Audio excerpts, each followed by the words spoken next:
আসসালামু আলাইকুম, সবাই কেমন আছেন? তো আজকে করলার চটচটি করব। করলা প্রেমিক কারা কারা আছেন অবশ্যই কমেন্ট করে জানাবেন। করলা কার কার পছন্দ। তো করলাগুলো আমি চাকা করে নিয়েছি, সম্পূর্ণ বিচি ফেলে দিয়েছি। সাথে কিন্তু আলু একদম চিকন করে ঝুরি করে নিয়েছি। তো এটার মজা কিন্তু বগুড়ার মানুষই জানে।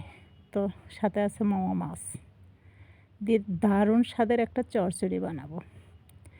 দিয়েছি পেঁয়াজ কুচি, কাঁচামরিচ কুচি, আলু কুচি, করলা আর মোয়া মাছ। কেমন হবে চচ্চড়িটা অবশ্যই কমেন্ট করে জানাবেন। তো আমি তো বলতে বলতেই জিভে পানি এসে গেছে, কী আর বলবো আপনাদের। তো এখন পরিমাণ মতো লবণ, হলুদ আর তেল, এতে কোনো মশলা লাগে না, শুধু লবণ, হলুদ, তেল আর কাঁচামরিচ হলেই হয়ে যায়। তো এখন আমি দারুণ করে মেখে নেব। আলাদা করে আগে মেখে নিয়েছি আলু, করলা, মরিচ, পেঁয়াজ, পরে মাছ দিয়ে আলতোভাবে মেখে নিলাম।